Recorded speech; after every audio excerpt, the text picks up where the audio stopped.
Hello আমার দুষ্ট প্রিয় মিষ্টি বন্ধুরা, তোমরা সকলে কেমন আছো? আশা করি তোমরা সকলে অনেক ভালো আছো। বন্ধু, আজ তোমাদের মাঝে নিয়ে আসলাম নতুন একটি লাগালাগির গল্প। বন্ধুরা, গল্পটি শুনলে তোমাদের দাঁড়িয়ে যাবে, তোমরা হাতের কাজ করতে বাধ্য হবে। তাই ভিডিওটি না টেনে শেষ পর্যন্ত গল্পটি দেখুন।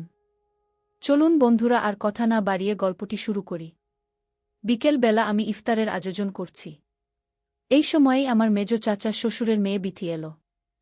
এসে খানিক সময় দাঁড়িয়ে থেকে বলল, তুমি দিন দিন সুন্দরী হচ্ছ ভাবি, তোমায় দেখে হিংসে হয়। আমি হাসলাম, বললাম, নিজের চেহারা আয়নায় দেখেছিস কখনো? তোকে নিয়ে তো পাড়ার সব ছেলেদের কাড়াকাড়ি। বিথি বলল, ধুর, কি সব যে বলো তুমি। এরপর আর কথা হয়নি। বিথি রান্নাঘর থেকে বেরিয়ে গেল। এর আধ ঘন্টা পর সে আবার এলো। এসে বলল, ভাইজা কোথায়? আমি বললাম, কোনো ভাইজা? বিথি বিরক্তি নিয়ে বলল, তোমার জামাই ভাইয়া। আমি হাসলাম, বললাম, অফিসে, ইফতারের আগে আগে আসবে। বিথি বলল, ও আচ্ছা, যাই আমি। আমি বললাম, ইফতার করে যা বিথি, থাক, গল্প করি। বিথি বলল, না ভাবি, যাই, বলে চলে গেল। এরপর সামনের 2-3 দিন এলো না। আমি 2-3 বার ডাকলাম, তবুও এলো না। ভাবলাম রাগ করল কি না কে জানে। সে এলো 4র্থ দিন। তার হাতে একটা ফাইল, ফাইলের ভেতর কাগজ। ওখান থেকে একটা কাগজ বের করে আমায় দেখিয়ে বলল, এটা কিসের কাগজ জানো? আমি বললাম, কিসের? বিথি বলল, বিয়ের। আমি বললাম, কার বিয়ের? বিথি বলল, আমার বিয়ের। আমি অবাক হলাম, ভীষণ রকম অবাক হলাম। বললাম, রোজার দিনে এসব ফাজলামো রাখত? তোর বিয়ে আর আমরা কেউ জানি না। থং।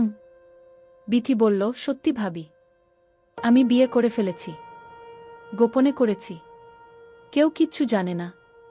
6 মাস হয়েছে আমার বিয়ের, এমনকি আমার গর্ভে। বিথি চুপ হয়ে গেল, কোনো কথা বলছে না। এতক্ষণ বিথির কথাকে কৌতুক মনে হলেও এখন আর এরকম মনে হচ্ছে না। এই কথা উড়িয়ে দেওয়ার মতো কথা না। আমি ওর একটা হাত ধরলাম, বললাম, বিথি, তোর গর্ভে কি? বিথি কাঁদছে, কথা বলছে না। তার চোখ থেকে টপটপ করে জলের ফোঁটা নামছে শিশিরের মতো। কাঁদলে ওকে আরও সুন্দর দেখায়। ওর ফর্সা গালের দিকে তাকালে মনে হয় সবুজ কচি লেবু পাতার উপর বিন্দু বিন্দু শিশির জমে আছে। আর সেই শিশিরে সূর্যের আলো জমে তা সোনার মতো ঝকমক করছে। কিন্তু এই মুহূর্তে বিথির কান্না আমার সহ্য হচ্ছে না। কেন সহ্য হচ্ছে না বুঝতে পারছি না। বিথি কান্না থামিয়ে চোখ মুছতে মুছতে বলল, আমি কনসিভ করেছি ভাবি, 2 মাস হয়েছে। শুনে শরীর আমার থরথর করে কাঁপতে শুরু করল। এসব কি বলছে বিথি? কেউ কিচ্ছু জানে না। সে গোপনে কবে কাকে বিয়ে করল, আবার বলছে 2 মাস হয়েছে কনসিভ করেছে। আমি বললাম, বিথি, কাকে বিয়ে করেছিস তুই? কিভাবে কি? বিথি কাগজটা আমার হাতে দিল, বলল, তুমি দেখো, নিজের চোখে দেখো, আমি কিছু বলতে পারবো না তোমায়। আমি কাগজ হাতে নিয়ে যখন বরের নাম পড়লাম এবং বরের পিতার নাম পড়লাম তখন মনে হলো আমার পায়ের নিচ থেকে মাটি সরে যাচ্ছে। মনে হয়েছিল আমি সাগরের অথই জলে নিমজ্জিত হয়ে যাচ্ছি। আমি পাগলের মতো এলোমেলো হয়ে বিথির দিকে তাকালাম, বললাম, বিথি, এসব কি? কি এসব? রাগে অগ্নিশর্মা হয়ে উঠে কথাটা বললাম। বিথি নিচের দিকে তাকিয়ে বলল, ভাবি, আমি কি করব এখন? মা শুনলে গলা টিপে মেরে ফেলবে আমায়। কাউকে কিছু বলতে পারছি না। আমি কিছুই বুঝতে পারছি না। সে আমার স্বামীকেই বিয়ে করেছে গোপনে, গর্ভে তার বাচ্চাও ধারণ করেছে। এখন এসে আমার কাছেই বলছে আমি যেন এর সমাধান বের করে দিই। এমন দৃশ্য দেখার আগে আমার মরে যাওয়া উচিত ছিল। আমি বললাম, বিথি, আমার চোখের সামনে থেকে চলে যা বোন। আমার মাথা খারাপ হয়ে যাচ্ছে, খুন টুন করে ফেলব কিন্তু। বিথি বলল, কাগজটা দেও। আমি কাগজ ছিঁড়ে টুকরো টুকরো করে ফেললাম। তারপর বললাম, এখন নিয়ে যা কাগজ, হারামজাদি। বিথি কিছু বলল না, চুপচাপ চলে গেল। অদ্ভুত বিষয় হলো, সেদিন আর অফিস থেকে আমার স্বামী আহাদ বাসায় ফিরল না। তাকে ফোন করেও পাওয়া গেল না, ফোন বন্ধ করে রেখেছে। আমার শাশুড়ি তার মেয়ের বাড়ি বেড়াতে গিয়েছেন, তাকে ফোন করে সব বললাম। তিনি বললেন কাল সকালের মধ্যে বাড়ি আসবেন তিনি। আমি যেন চুপচাপ থাকি। যা করার তিনি এসেই করবেন। কিন্তু আমি বুঝতে পারছি না করবেন নাটা কি তিনি এসে, কিংবা আমি নিজেই কি করব। শুধু বিয়ে করেনি বিথি, তার পেটে আহাদের বাচ্চাও আছে। এটা কি বললেই সমাধান হয়ে যাবে? সমাধান হবার মতো বিষয়? শেষমেশ এই ঘরে টিকে থাকলে বিথিই টিকবে। আমার বিয়ের 4 বছর হয়েছে। এর মধ্যে আমি কনসিভ করতে চাইলেও আহাদের জন্য পারিনি।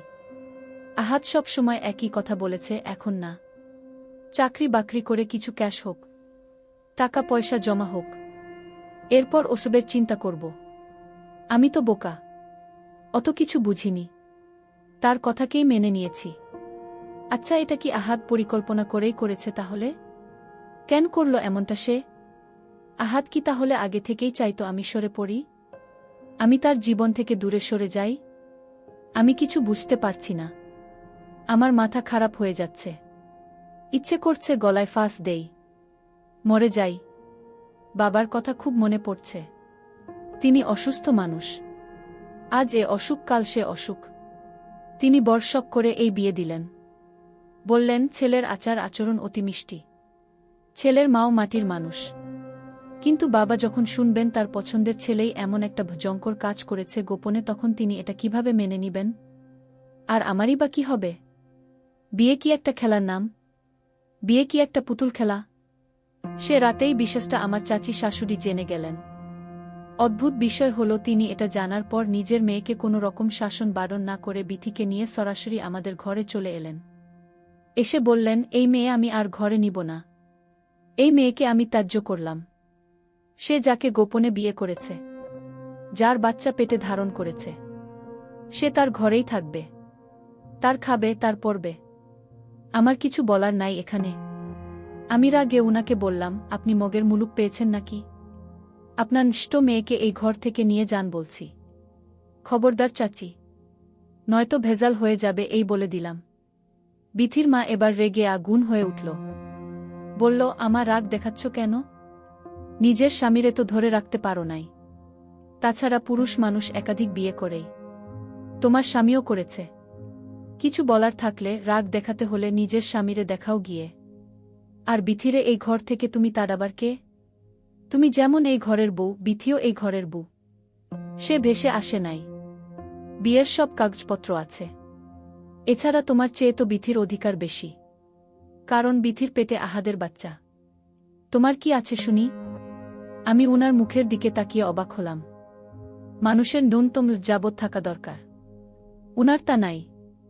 নিজের মেয়ে এত বড় নোংরা একটা কাজ করেছে, আর তিনি এসে গলা বড় করে কথা বলছেন। ঠিক। বিথির মা মেয়েকে রেখে চলে গেল, কিন্তু বিথি এই ঘরে থাকবে তা আমার কিছুতেই সহ্য হচ্ছে না। আমি না, বাঙালি কোনো মেয়েরই হয়তো এটা সহ্য হবে না। মেয়েরা তাদের ঘরে সতীন থাকবে এই কথা ভাবতেই পারে না।